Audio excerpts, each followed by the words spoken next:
All right, our guest today on the Plumbify podcast is Paddy Caldow, aka Aussie Apprentice. Paddy, thanks for taking the time to come and chat, mate. Nah, not a problem at all. Oh, it's good to have you, mate. Good to be It's here, good to man. see you in person Yeah, instead of on Instagram. finally good to shake your hand.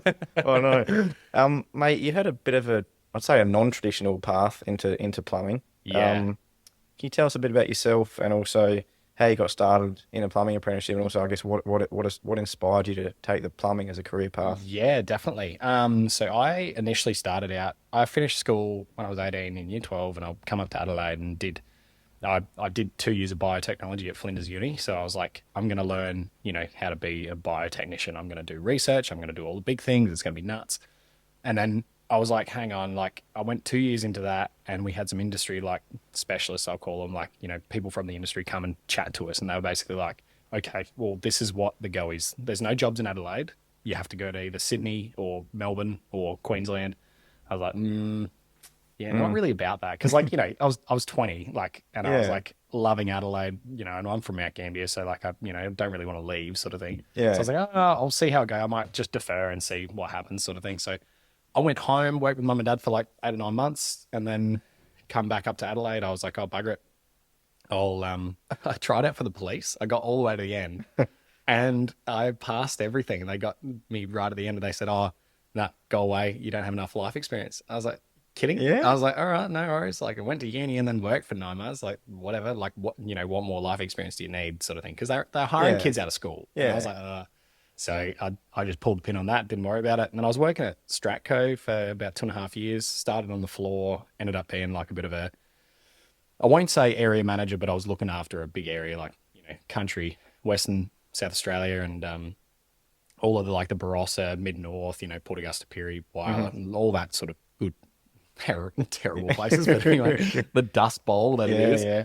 But so I did that, and then I was like, nah, I hate money. I'm gonna go be like. So I ended up going into commercial, like I'll say like commercial sales for Toyota. So it was actually I was looking after like mobs, like your Ken Holes, your Oh, Bone yeah. Marsh, like big mobs sort of thing. Like, and I would look after those accounts.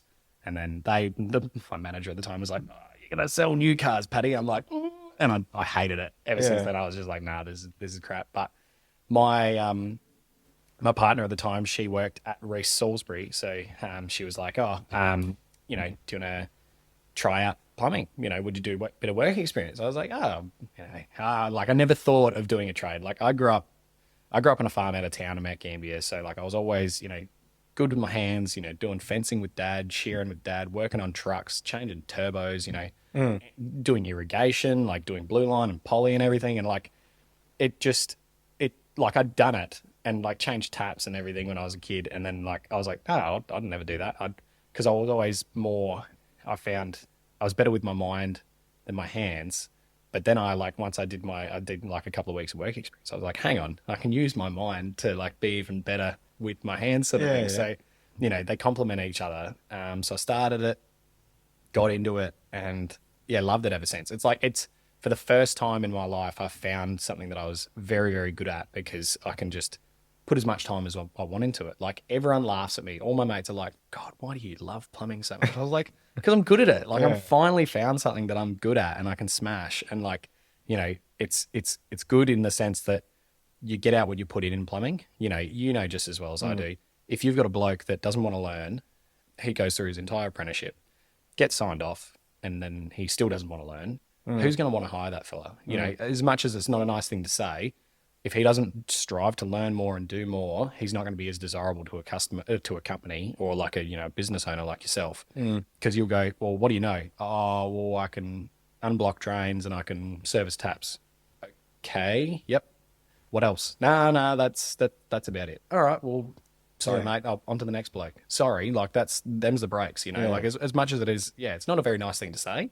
That's just what happens, sort of thing. So Mm. I think for me, yeah, like like I've got mates that are lawyers, and I've got mates that are like accountants and financial advisors, and people that are very well off in their own respective fields. But I seem to be the happiest in what I do, Yeah, and that's right. everyone's like, "Why do you like your job?" Nobody wakes up and enjoys going to work as much as you do. I was Mm. like, "Well, every day," and like this is, oh, you'll know when I say this, but like if you're a kid and you want to do something different every day with your hands and like experience new things, then be a plumber. You're doing totally Yeah. new, different things all the time. You're touching something new. And like, look, my biggest piece of advice, and it's probably going to rub some people the wrong way, don't go into new homes as a first year plumber. Like you need to get a handle on either maintenance or big construction. But like if you're going to new homes, and nothing against new homes blokes, there's not a lot of variety. That's all it is. You know, there's nothing wrong with that, with saying that, because you're not learning how to fix stuff. You're only learning how to, put stuff in and then leave it and say see you later. It's never going to be your responsibility. Yeah. So I think a lot of the, I'll say care factor, I suppose, goes with it. Look, and again, I'm not bashing new homes plumbers, because like I know a few blokes that are really bloody good at what they do, and they do like absolute peak, like pinnacle work and like good quality stuff. But I'm talking to the guys that just, they smash an underfloor in like 4 hours and nothing's a grade. Yeah, that's right. You know exactly what I'm saying. Like it's not, you will learn, but it's just you're not learning the same sort of stuff or to the extent of what you can learn. But like, I'm sure as you've gone through your trade, you've come to realize like, oh wow, there's so much. Yeah. There's so much to learn. And actually speaking, when we were speaking before, when you rocked up and you were saying, seems like what's important to you is like getting a big variety of work during your apprenticeship. That seems to, is that a focus of yours? Oh, massive. Yeah, massive. So, I think the biggest thing for me is like, I'm very hungry for learning, like renovations and, extensions, that sort of stuff. I've done a lot of that for 3 years. I've learned a lot of that. I'm not saying that I've learnt everything. You can never learn everything, right? But you can get a good handle on it. You might know 60, 70, 80, 90% of what you're doing in that respective field or whatever, but you're not going to know, you're never going to know 100% of it. So why not and I hate saying this term because I'm not this, but like it makes me think of like, jack of all trades, in a sense of like, you're not a jack of all trades, but you've got a hand at everything. You're going to be infinitely more important, more useful to somebody if you know a rough enough idea of how something's going on than no idea of what's going on. So it's good, and look, again, I'm the biggest advocate for it. I would always say to, young apprentices and plumbers and, people that are keen in the industry, just like get into it, and go out and like make changes. Like I've got a mate that, he does nothing but heaters and like does a bit of other stuff all the time. And I'm bailing him up all the time. Like, come on, come over. Like, you learn some more and get involved in some more. 'Cause otherwise he'll get to the end of his trade. And as much as like, it doesn't matter, you can learn things outside your apprenticeship, which you will.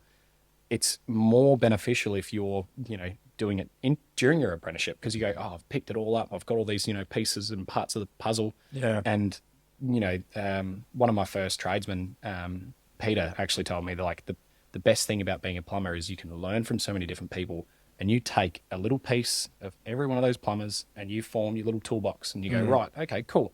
So what you've got now is you've got the best of all these blokes for what works well with you. And you go, cool, done, no worries. I'll take my little toolbox and I can do anything I put my mind to. It's not very difficult. You just smash it. So that's, I suppose. Yeah, well, that's a good answer. Don't answer every question before I ask one.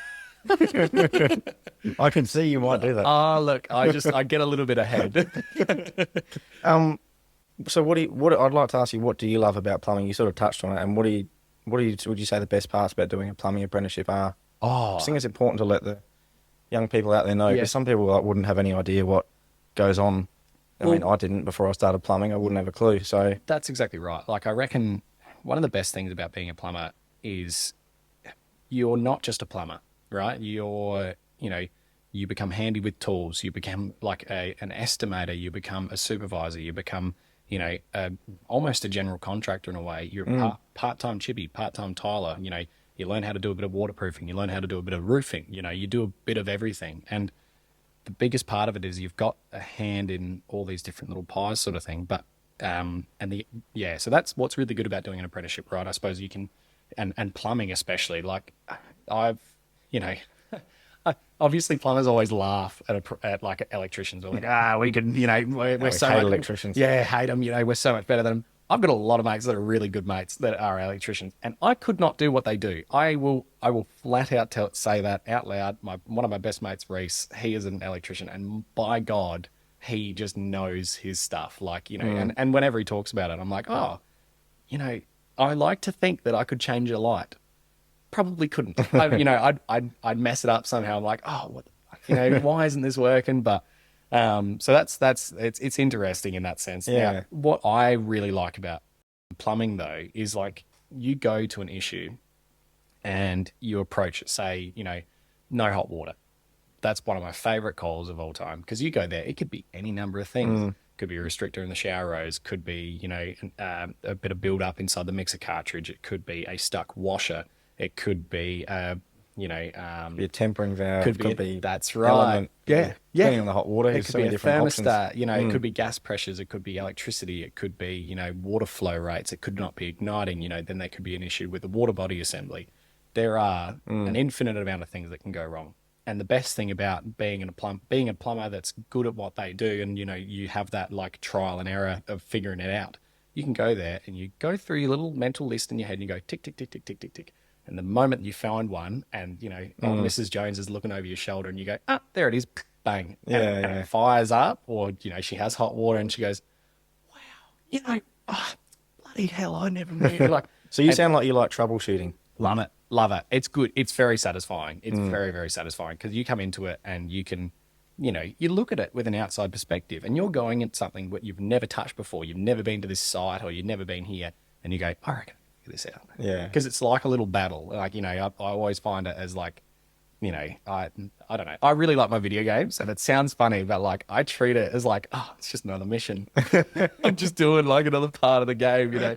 I roll in and I just like the other day I did like, there was about 12 different water filters in the same facility. And I was like, I'd never been there before. I was like, bugger it, I'll find them all. No worries.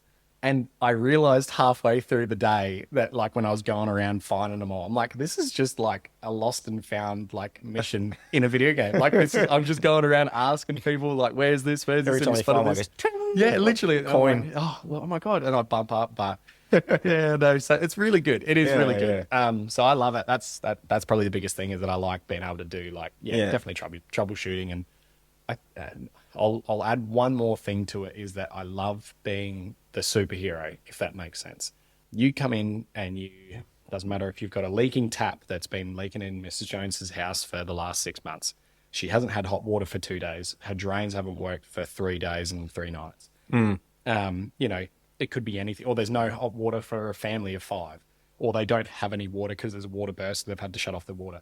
You go there, and as plumbers, we love to just, you know, go there, done, you forget about it. Then there's nothing else you're thinking about. And it's very satisfying because at the end of the day, you go and do it all, and then they like, you know, they look at you and you say, have a great day, and they go, oh my God, you just solved that problem. Because like, you know, you look at other trades, it's not quite the same. I think personally, like plumbers definitely are the best. 100%. I was going to say superheroes, but then that might sound a little bit maniacal. But I think we definitely have so much, like we're just solving issues. That's what we do. That's how we smash it out. It's very satisfying. I love it. It's just, it's yeah. I don't know. I ramble if you haven't guessed that. No. Yeah. What about bizarre or memorable plumbing experiences you've had, or any unexpected situations you found yourself in? Anything that comes to mind? Oh God, I've fallen through a roof twice. Not the same roof, surely. No, not the same roof. I've stabbed myself in the leg with a sink. I got a Stanley knife blade in my eye. What else? I've had lots. I crushed my thumb under a hot water unit. They're all like my little injuries and everything, which is terrible. But I think there's just, you know, I really like doing renos. They're very satisfying. I don't hate first fix. It's just first fix, you just got to get it done. Second fix, I'm all over it. Yeah. You do it up, you beat a silicone, and you're fixing off that shower rail perfect, and you're putting that dunny in, and it's just like, why? And you're just like, and people always laugh, like, you know, there's so many strange things that you see, like, you know, the way some people do their renos, you're like, God, I wouldn't put that in my house. Yeah. You know, Matt Theo, like from Theo's Plumbing, he sent me a Snapchat the other day. He goes, this old lady has got like the most like vintage, like tapware and everything and toiletware. I think the toilet was actually like 30 years old in the box, new old stock. And he was like, yeah, it's just like sitting there and that. But I reckon, look, I'm trying to think of like the most memorable. It's hard to think on the spot of these things. It is. I don't know how these are going to go, but I really like jetting drains is like, and stormwater. It's brilliant. I've pulled like an 18-meter-y like drain snake out. Like Have you?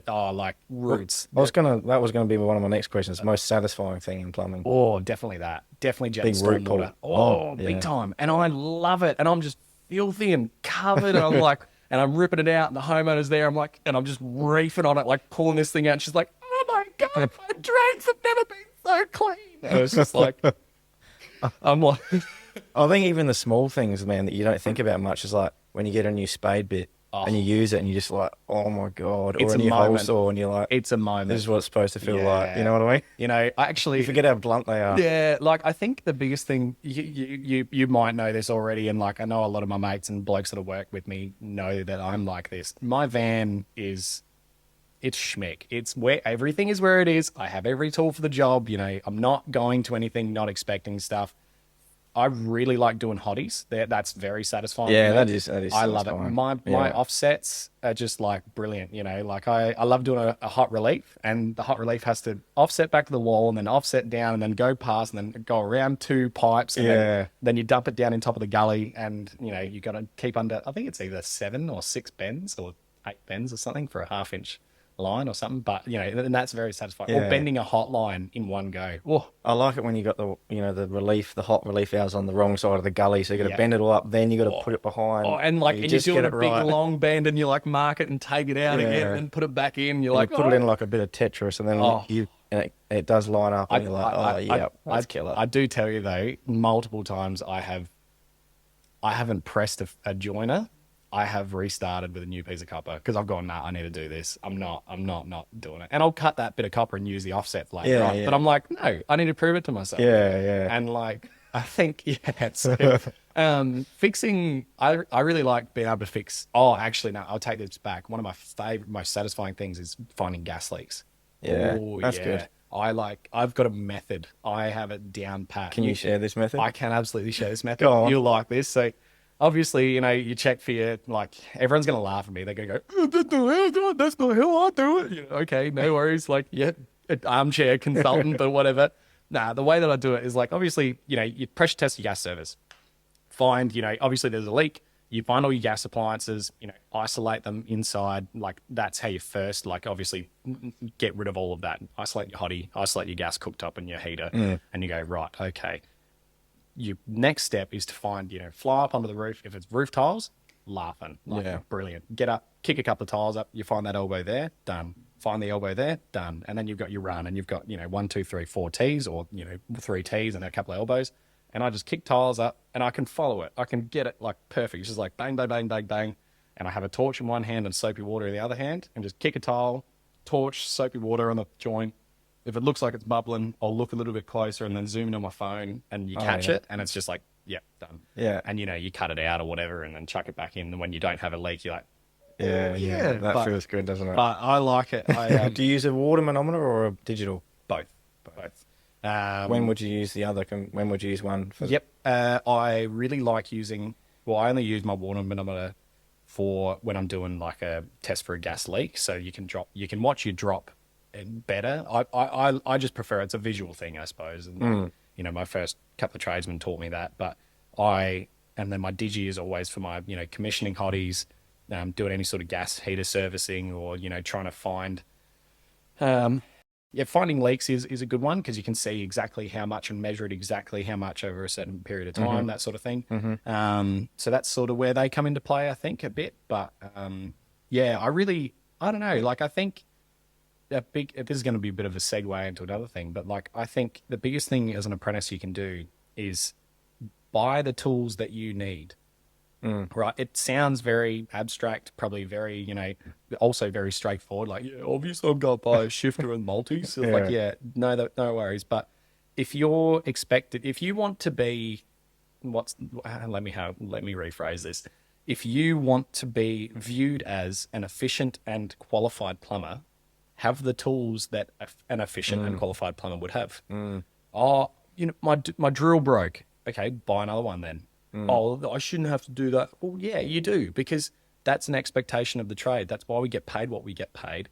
That's why we have allowances on jobs, because you need to have that sort of stuff. Yeah. That's why you have That's a a good digital point. manometer. You know, that's why you have, you know, good quality gear. Like my biggest thing is like, don't buy a Bunnings shifter. I know some people are going to hate me for that because like, oh, it's only $8. You know, don't Should worry go to about it. Reese. Yeah, get a Reese. But my biggest thing is like Barco and like, you know, and Rigid and good quality tool, like hand tool Yeah. brands. They that- last longer and they're cheaper in the long run anyway. Oh, mate, I've lost and broken more like cheap tools than I have my expensive tools. Because you know what? You pick up that, look, I'll be honest, like it's a $70 Barco shifter and you go, I could buy an $8 one from Bunnings, but you know, I'll work at a couple of OT hours and then you save up for it, buy it.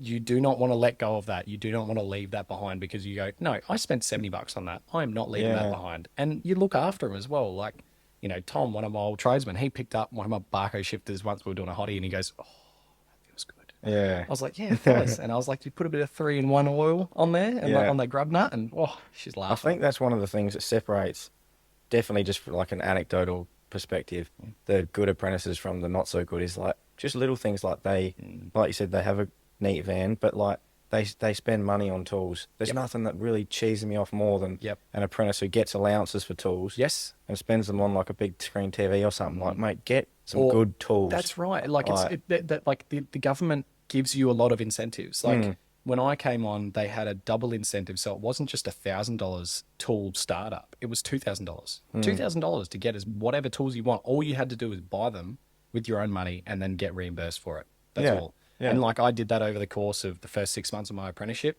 And the biggest thing that I always said to people, and like people always ask me, they're like, "What tools did you get when you're an apprentice?" And like I get messages on the Instagram all the time. I'm like, "Oh, you know, like shifter, multis, some insulated screwdrivers, a big through tang screwdriver, you know, a hammer, like your basic hand tools." But I said, buy things as you need them and as you go. Like you don't have to get everything at once. Nobody's going to expect you to have everything at once. And if a tradesman does, then they need to sort of take a look at themselves, because there's a difference between needing, tools that you need and then your tradie going, "Oh, what do you mean you don't have a 12-pack Milwaukee kit and you're 3 months into your apprenticeship?" Well, my brother in Christ, I'm living at home, Yeah. But like, it's a big thing. I think definitely you need kids need to, not just kids, but adult apprentices. I think adult apprentices actually are all the ones that I know are cluey. They have their right tools. They have an understanding of like the value of tools as well, because they're like, oh, I'm not going to buy crap, and I'm not going to buy them because I know they're doing it as a career. They all view it as, if I have better tools, my job is easier, the job gets done quicker, and I get to go home sooner, and I get paid better. And I'd have to add to that, I've had a few apprentices not have the tools they need for ages because they can't afford them. And I'm like thinking, mate, if you hadn't just told me that, I would have just bought them for you and then put you on a payment plan or something, because it's benefits me as well that you've got the tools. So I think it's been probably important for some. Obviously, it's not going to happen in every environment, but to let some of the kids know that like people will help you out if you need tools. That's right. You just pay them back. We understand that you're not on like massive coin. Oh, ask the question as well, man. know? Like, my first couple of tradies gave me, they're all like a couple of little hand tools. It might have just been one screwdriver here, or it might have just been an old crappy, pipe wrench or something that was bouncing around in the back of the van for the last 6 years. But the biggest thing is like, I just said, oh, if you've got anything you want to throw away or you want to like sell to me, let me know. 9 times out of 10, they just gave it to me. They're like, oh, here you go, pay. Because you ask politely, you're keen, you want to show. People will always, 90, I won't say always because some people are assholes, but 90% of the time, people will try to help you out if you're eager, if you're keen. Just ask the question. That's right, man. Like a quick phone call, like, hey, I don't have this, no worries. Like, and think ahead of the game as well. Like, if I see my schedule, and depends how your company does it, but if you've got a schedule for the week and you can see each job that you've got as it comes up, think ahead. Don't, like, this isn't just for apprentices, but like definitely for tradies as well. Like if you know you've got a thermostat on next Wednesday, then go get a thermostat from Reese. Don't don't be going to the job like that's a big thing. Yeah, definitely. You don't need to go to the supplier every job. Yeah, you shouldn't have to. You should have forward thinking a bit and being a bit proactive and using some initiative. 100%. Like have your B press fittings, have your Vega fittings, have your tap washers and, your brass fittings and stuff for a hottie and your SN1 valve kits and have stuff. If you do things regularly, you'll know what fittings you touch every day. So write a stock list. And any good boss is going to go, if you go to him and say, look, I've quoted it up. It's going to be $800 to put some stock in my van, but these are the things that I use every day. 9 times out of 10, every boss is going to go, no worries, here's a stock order, get into it. It's not the end of the world because they see it as, well, he's actually, he or she is going out of their way to do that stock order. And as a result, that's going to make my life easier because they're not charging for the extra half hours in a day. They don't need to go to the supplier. Yeah. And the boss goes, cool, there's $60 that I'm not paying somebody. It's just, it's common sense, but common sense isn't common. No. And you spoke about asking questions, and I'd like to get your view on asking questions versus asking the right questions, because I think there's a difference. Personally, from my perspective, I see, people say there's no stupid question, but geez, I've had some kids come through that are like, I think it's interesting to just discuss you can ask 100 questions, but it's nice for them to be relevant and actually. So how do you look at that? I look at it in there is a stupid question, and it's a question that's asked twice. It's not, it's probably some people might disagree with me, but if you ask a question, I ask questions twice, and I do it regularly, but I try to remember things as much as I possibly can. But if you ask your tradesman, look, you're not going to learn everything right off the bat. That's fine. But if you ask actually like a genuine question of why we're doing something, that's the biggest thing. If an apprentice asks you why rather than just how, my God, they're going to go like buggery. They will just rip into it because they'll go, why, that's important. Actually. Like they go, oh, what about the, and like I was so bad for it, and to Pete, to Stewie, to Russell, to Nick and Brody and Tom and all the plumbers that I work with, I'm sorry. I annoyed the hell out of them. Why are we doing this? Why do you do that? What happens if this happens? And the moment that you stump them with a question that they don't know the answer to, if you then go out of your way to find that question, the answer to that question on your own back, holy crap, you've that's the next step in becoming the best plumber you can be, or the next tradie that you can be. Because if you can answer your own questions and work things out, go through your standards, do a bit of research online. Watch YouTube. You can learn anything from YouTube. That's right. And it's like, get into it and just go through. But I know what you're saying about the right questions, and there's a time and place for questions as well. I know not a dumb question. A stupid question is a question that you should know the answer to, I think, as well, because if you've been told 10 times that we're going to Uradler today and you went, where are we going today? And, and then all of a sudden it's like, Paddy, come on, mate, switch on, Paddy. Yeah, come on, mate. You've got it in your Google Maps, come on, mate. But the thing is you've just got to be mindful, and also the way that I looked at it, I started going, okay, well, I'm going to think about what's he going to say if I ask this question? Is he going to turn around and go, oh, mate, no, come on, that's silly. Yeah. Or is he going to go, yep, no, good question. And that's nothing feels better than getting told by a tradesman or tradesperson that, good question, mate. Definitely. Wow, yeah. Of course it is. Because, all of a sudden that kid goes, wow, I can bloody do anything. Look at me go, it's good. It is very satisfying. So, I've got to keep going for this question. I wasn't going to ask this one, but I wanted to just, it's not a groundbreaking question, but we spoke about tools before. Favorite tool? Oh. Can I have multiple? Yeah, you can have three. Three. Three's the limit. How many do you need? Shift them more. I reckon they're called Imperial Eastman swivel handle 1/2-inch benders, that's a mouthful. They're brilliant. Right. But you can bend copper like you wouldn't believe. You can swivel the handle around, do a 180, and your 180 bends. Instead of having to bring the handles close together like that, you back out here again. Yeah, and it's just full 180. Shit, we'll have to find them and put them on the video. That's good. It is really good. And then they, I reckon another one. I don't know if you ever seen a close cut PVC cutter. Have you ever seen one of those? Yeah, essentially instead of using a saw, just a little grip one. Knipex come out with one that is a 40, no, it's a 32, 40, and a 50 all in the one. And it's just a little really? adjustable. Yeah, Yeah, that's sick. Had to buy it from Europe. I was like, That'd be sick to be under a sink and not have all the bits, you know, this the swarf going everywhere. that's exactly right. And Yeah. it's perfect. It's always perfect. That's a good one. That is a really good one. And I think, You know what would be killer? yeah, I don't want to interrupt you. No, but go, I just go. thought if built into that, Yes. maybe they do.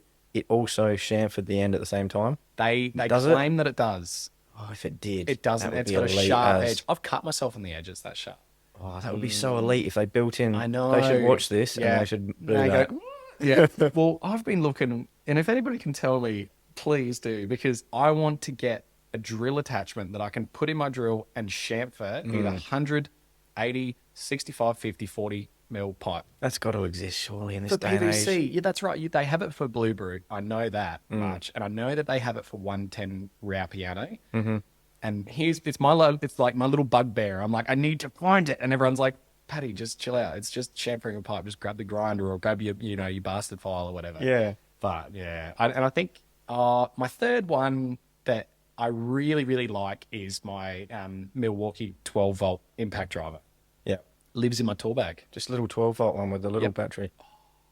Yeah, I heard they're pretty powerful actually.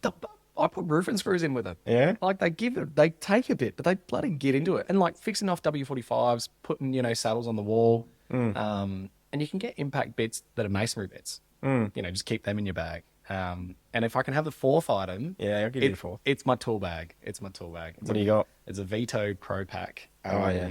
backpack. My God. You rate the backpack? Oh, now I do after coming into commercial service because I can take that backpack and walk down Grenfell Street, walk up 40 floors and still be ready to plumb. I'm not carrying this thing on my The shoulder. one shoulder thing. Oh. You're just exhausted by the time you get there I sometimes. did it for like 2 years and I cracked the shit. So I was like, nah, I'm not doing this. That's It's just solid money, those things too, aren't they? Worth it though?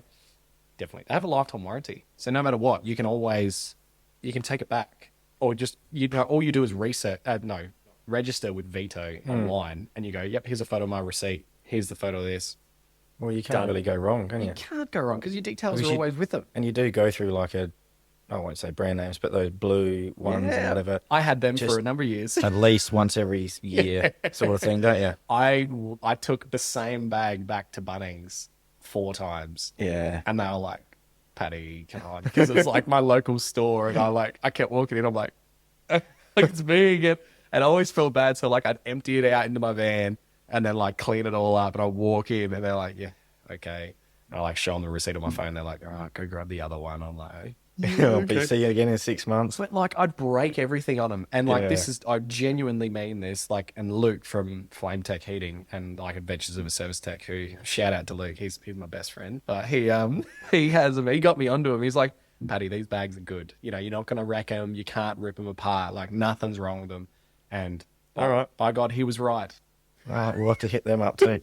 All right, we'll change it up. You got obviously a pretty popular social media page, and I guess it documents your plumbing adventures. Well, that's what I put here. Yeah. Sticking by it. No, good. And you've had some pretty epic collabs, especially lately with the Reese one. Yeah. So yeah. I'd like to ask, like, how did the idea come about you starting a Instagram page about your plumbing adventures? It was it was definitely a piss take. It started was a as- piss it take? was at the start. I was like, because the way that I saw it, I was like, I was eager from day dot when I first started my apprenticeship. I was like, oh, I'm so keen, yeah, get into it.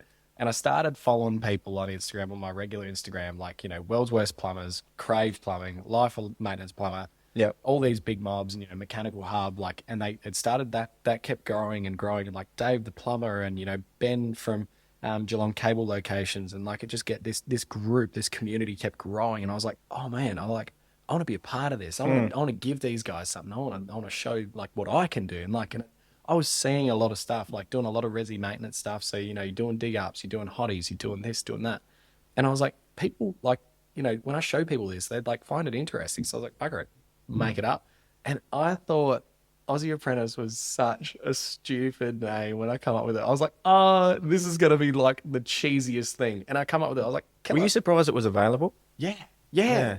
So there's Without an underscore or anything? 100%. And then there's Aussie like tradie and stuff. And I've recently, I reckon I'm gonna change it. So I need, yeah, Really? yeah. I think so. Oh, to Aussie tradie. Yeah, well, nah, not that. I think I'm just gonna go like Caldow plumbing or something. Okay. Yeah, I don't know, but I'm gonna like I've Like already when tried. you finish your apprenticeship. All I right. think so, but I've already trademarked and everything for Aussie Apprentice, and everyone else can take that. So I'll keep that going. That'll be like half of it, I think. But Yeah, yeah. I've got like a big batch of shirts that I've just recently ordered, and I'm like, and it was the last. It's going to be the last run. So if anybody else wants an Aussie Apprentice shirt, them's the breaks. I might not do another run for a while. I'll swap you that hat for an Aussie Apprentice shirt. If I have one, I'll give it to you. You can 100%. I'll give you two for that hat. That's a better quality hat than my shirt. No. And how has it impacted your apprenticeship, I suppose, your journey so far, having that page and having the following? Really good. Really, really good. I can reach out to somebody in every single state. I can reach out to somebody in both the North and South Island of New Zealand. I can reach out to people in most of the states in the US, most of the territories in Canada, a few in like Europe and bloody like all over.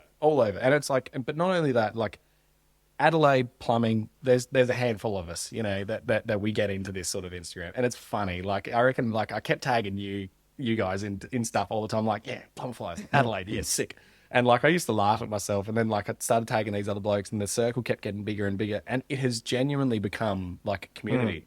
It's I think it's definitely a reason, or one of the reasons why I'm successful. I think it's one of the reasons why I'm doing well at what I do, why I'm keen, and why people always, are eager to give me opportunities. And I don't mean it in the sense, I'm very, grateful for all the opportunities that I get. And it's like, but I've worked really hard for them because I've always had that crack at it. And like, people always like to say, oh, and my mates always take the mickey out of me. They're like, oh, famous like plumbing influencer. Who would have thought? And I'm like, yeah, well, and they're like, yeah, trust you to do that because you're obsessed with things. I'm like, yeah, that's probably a good point, but it worked out really well. Like, and I love having, I can ring people for advice. I can put up a story that says, oh, has anybody seen this sensor tap before? Yeah, and I'll get like 25 messages. That's insane reach, and that's really cool. And actually, even like advice, I'll be like, oh, I could ask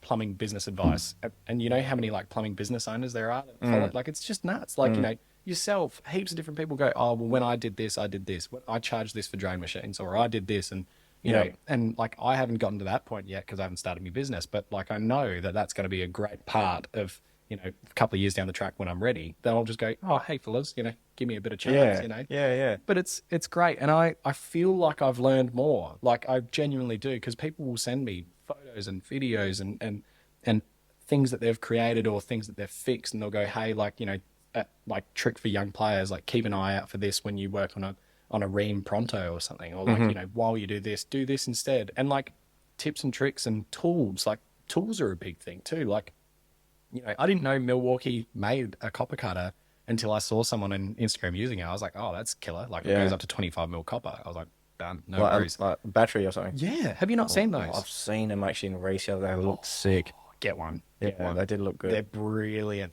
I use mine all the time. And I still haven't had to change the blade in it. And like, it's done pretty well, but like, and then I think they're coming up with an inox, like a stainless steel one, which is going to be sick. So does the copper rotate inside of it, or does the tool rotate itself? No, so it's got like a little, I don't know, if you imagine like a 1/2 inch, like round cutters inside it on like a little like rail sort of thing. So it just goes. Oh, it's going like that. Yeah. Goes like that around the pipe. And it's killer. It's so good because like sick. When you're breaking down copper for scrap, or when you're cutting a length in half, or even if you're just like plumbing a hottie, you just like mark it.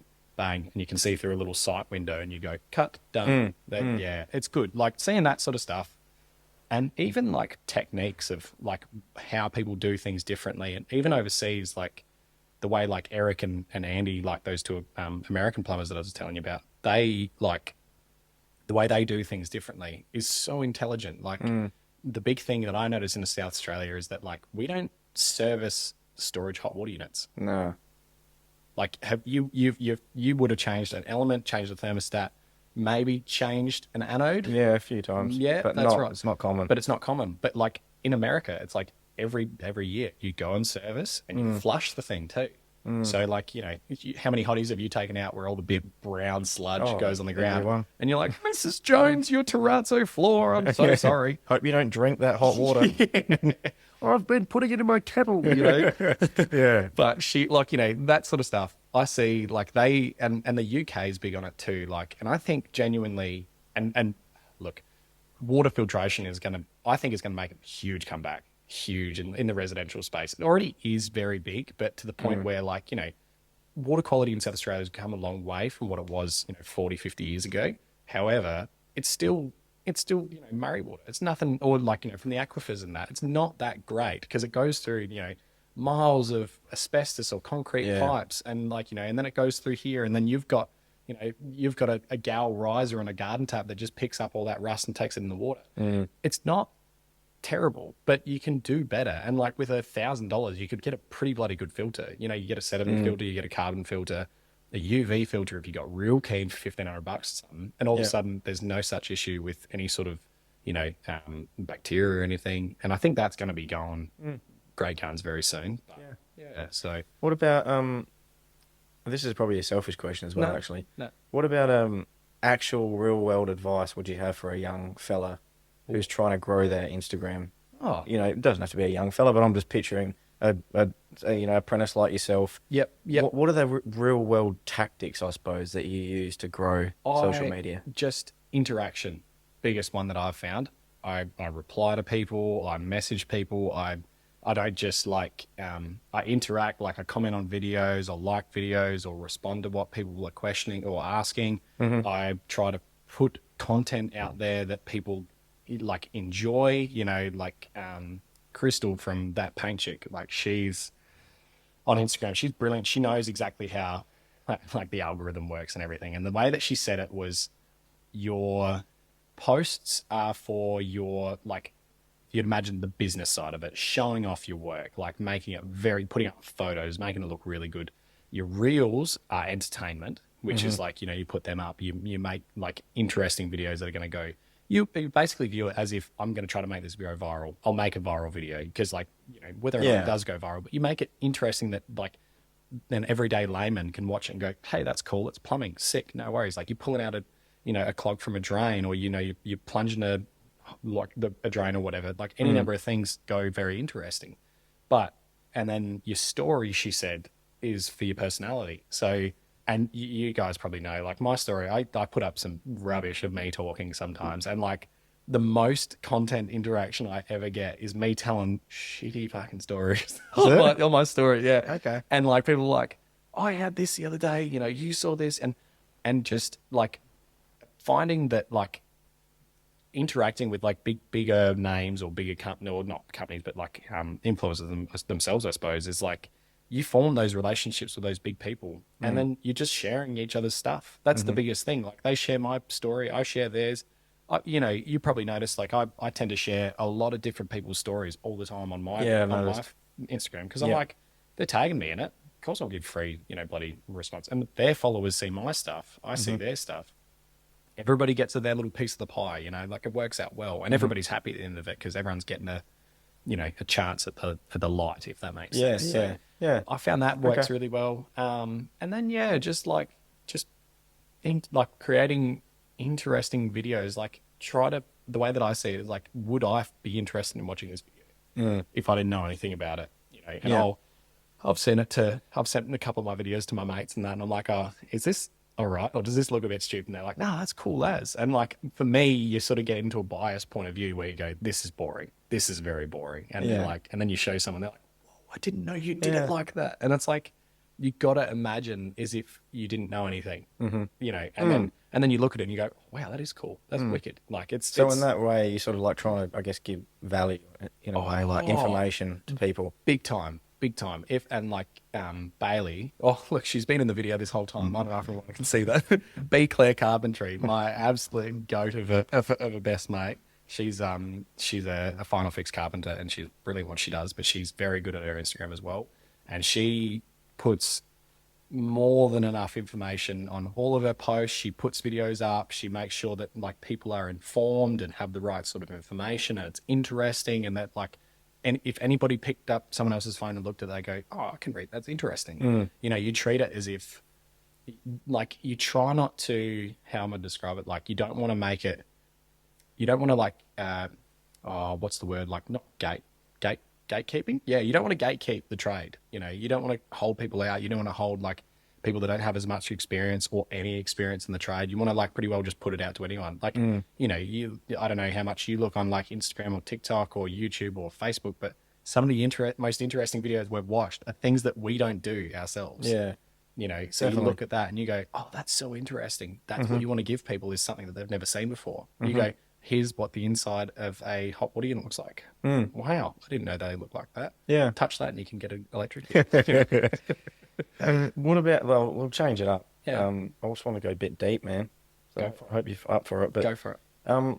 do you have any plumbing skills or knowledge you want to work on going forward, or any perceived weaknesses you think you might have that you want to improve on? Yeah, I think so. I reckon I know I can always learn more about gas. That's something that, like, you know, very few people are very good at, if that makes sense. I think, you know, if you get some people that can really teach you some good stuff, hang on to them. I think, look, I probably sound very cocky saying this, but like I definitely, you know, I could see myself learning how to do like a re-roof. You know, that'd be interesting because I don't really know how to roof. You know, I've never really had to do it. I'd love to re-roof my own house one day. Oh, it's a different kettle. It's wicked fun, actually. Totally different, you know. And I'm like, God, I don't know how the hell to do it. You know, I wouldn't know how to even begin to do it.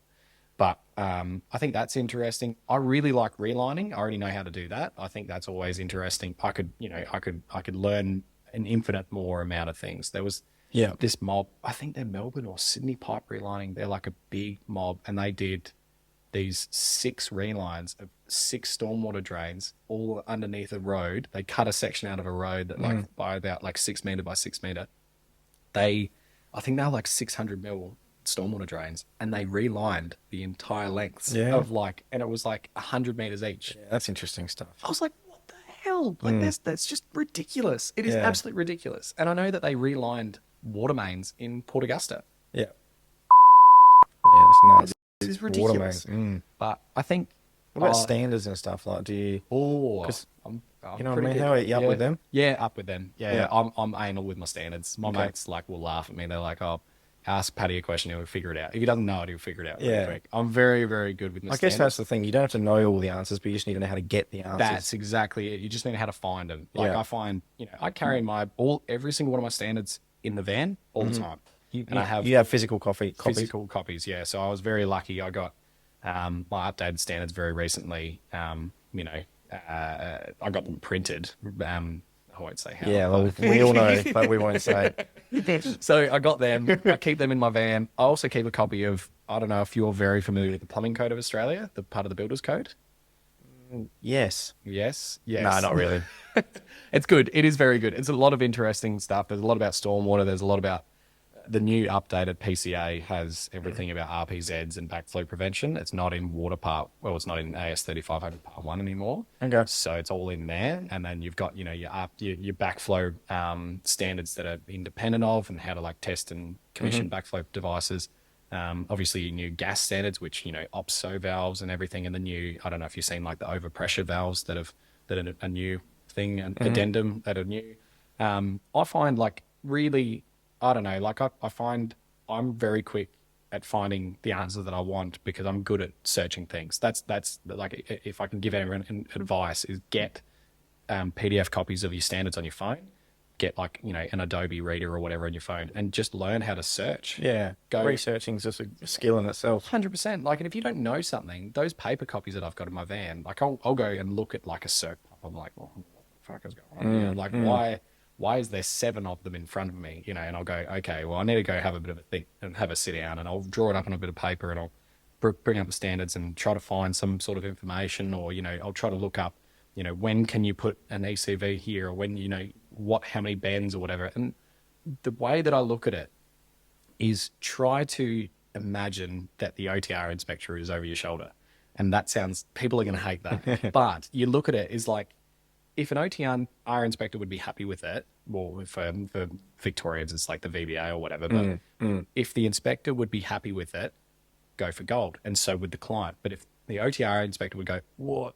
Wouldn't have done it that way. Yeah. Just keep in mind that, like, if anybody else, if a plumber that you don't know goes back there, you know, in 6 months' time or whatever, and he goes, oh, this last bloke didn't know what the hell he was doing because you were trying to rush. It was like 4 o'clock on a Friday, and you're like, nah, I don't care. And then the client always went, he kind of rushed that last bit. That doesn't look right to me. Yep. Then all of a sudden you're going to get pulled up. But it's quick to, the way that I see it is like, you look at every job that you do and you go, how many, you know, what is the spacing for 25 mil copper on the vertical? Or like, you know, what is the you know, the operating pressure of, like, you know, a natural gas hot water unit or something, or like, you try to, and a big thing as well that I would always suggest is, like, if anybody listening to this is keen on gas, ask your lecturers and ask your tradesmen every single piece of advice you can and practice it. I spent months practicing learning how to do like gas runs and and size gas runs, because I was like, I want to know how to do that better than anyone else, because then people will come to me and ask me, you know, and then you become more valuable as a result. But if you can, you know, I won't go too much into it, but like, I think, you know, I say I won't, but I already have. But the idea, Ben, is like, just try your hardest to find the answer out yourself before asking. You know, if you ring your supervisor and say, oh, I don't know how far I can run this 25 mil. And he goes, well, have you looked at your standards? And you go, no. Maybe just have a bit of a gander. Yeah. You work it out. Like, you can work it out. They give you as long as you've done everything before you call them or whatever to That's everything right. within your power to research. You don't always have to have the answer, but as long as we know you've tried. That's right. And like a good boss, like, and you 100% agree with me like this, the way that I've always viewed any sort of issue that I've come across at work, or, you know, if I've made a mistake or something hasn't gone right, the way that I treat it is, you know, okay, can I fix it? No. Okay, how can I fix it? What do I need to fix it? I try to solve the issue. And obviously, if water's pissing up out of the ground and you need to ring SA water. But like, if you've got an issue that, you know, can sit for a couple of minutes, spend some time thinking about it, researching it, think of what your boss would be happy with you doing or possibly doing. And then you ring them up and you say, hey, Matt, just by the way, you know, I've got this 25 mil gal here in the roof, but I really don't trust it. It's real rusty. Like, I think I'm going to like order a length of copper from Reese. I'll just get, you know, I'll re-amend the quote to the customer and I'll let her know that this is going to be an extra cost or whatever. Just wanted to keep you in the loop. And you go, cool, sounds good, get into it. But I checked with you. I figured it out. Well, there was an issue. I figured it out what I was going to do. I rang you, double checked, and then I did it. Yeah. That's the best process to go by it, because then, you know, you're never going to get upset with me because I checked. But you're also happier that I figured it out for myself before I rang you. Yeah. That's the biggest piece of advice I can give apprentices. Try to work it out first before ringing and trying to, you know, go, oh, well, I can't do it, you know. But you're smart enough. You wouldn't have made it into plumbing if you weren't smart enough. Have a crack. Like, and I can scratch out this question because I was going to ask you, what advice would you give to someone? All right, that one's done. Here's me skipping like 7 questions there. No, we got 2 more. Oh, good. I guess I wanted to give you the opportunity to maybe shout out any mentors or anyone that's possibly, you know, got you to where you impacted your journey, I suppose. And I guess also how they influenced how you look at plumbing. For sure. Look, I've had a lot of tradesmen over the years. Definitely Russell for taking me on in my first year. Nick for taking me on in my second year, and then, you know, obviously all the team at Hindmarsh for taking me on recently. Those guys are really good. I really want to say thank you to Peter Faramond, my first tradesman, you know, Stuart Blair, my other first tradesman. Those 2 blokes, infinitely reliable, always a phone call away. Lockie O'Brien, he's great. Tom Pugh, he's great. You know, I'm just going to keep going. Tom Davey, he's great. You know, Nick Carter, my old boss from Prodigy, he just taught me so much, absolutely so much. You know, and then my lecturers are some of the best mentors I've had for a very, very long time. You know, Steve Baymont, you know, Ian Kennewell, Kevin Ledwidge, Paul Dixon, you know, Brittany DeKuyper, Nathan. Oh my God, I forget Nathan's last name, but he hasn't been there as long. But all those guys, like, look, you know, Do you go to TAFE? Did you go to peer Oh, you went to actually. peer. Yeah. So you know, and I've had beers with these guys. You know, and I've sat down and I've talked. And the biggest thing, like, so I've found that like what set me aside from other apprentices is I was trying to get as much information from these guys as I could. They've done it. They've lived it, you know, and the way that I see it is like I go into that peer classroom and if we've got 2 lecturers in a certain day, suddenly there's 45 years worth of experience in that room. Wow. Oh, that's pretty easy. I can ask them whatever I want and they'll probably have the answer. Why not use that to the best of your ability? Like, might as well just get into it and ask those questions, those abstract questions. What happens if this does this? Not what about that?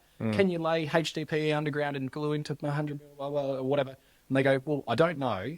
Or they'll tell you the answer, but if they don't know, they go, I'll find out for you. Yeah. They come back after lunch. They go, oh, I just chatted to Brendo, you know, worked it out. You can actually do that, but you've got to do it this way on that and blah, blah, blah, blah. And you're like, cool. Like tap into that wealth of advice, I suppose. And you know, looking back, I would say sometimes you don't really realize what you're learning from a particular person at a particular time. But looking back, you always think, oh, I got that from 100%. That, or I learnt that like work ethic from this person. Or that's right. That's right. Yeah. It's not always just about like practical skills, but it can be like the way you look at certain problems or by far work ethic type things. You know, I've learnt so much. Like Pete, customer service is another one. Some people you'd be like, oh, well, that's, you know, by far. Like, you know, I'll shout out Pete again because I think he was 36 when he started his apprenticeship, and I've never met a bloke that can dig harder than Pete. Like, my God, you know, the bloke is a machine. And I've always been like, I remember I was in there and I was 23, I reckon, and when I first started, and I started digging with him, doing a dig up. And I thought, I'm younger than this bloke. I've got him in spades. Hard no. He dug for 6 hours. Hard no. I gave up after like 45 minutes. I was like, no, I'm not doing this. Yeah, that's years of just work, man. Like, you know, but like the body of work. It just ruins you. But it's good, you know, and it's satisfying. Yeah. You learn these good traits from people as well. Like you learn, you know, and learn their, like critical thinking skills. You look at problems differently. You think through problems slowly. You don't just rush into it. Like I'm bad. Everyone will laugh at me. I'm way too fast paced. I don't slow down. I need to slow down. But that being said, I haven't noticed. But you know, so many of my mates, like plumbing, tradesmen that I've worked with, have always been like, you know, take your time, think about it slowly, work it out, and then get into it. You know, bit by bit. So that's one of the biggest things I've learned from, you know, my mentors, I suppose. Yeah. And lastly, ambitions. So where do you see yourself in 5 years? And I'd like to know if you've got any like long-term ambitions in the plumbing space. You're gonna laugh at me? No, I'm not. No, I reckon.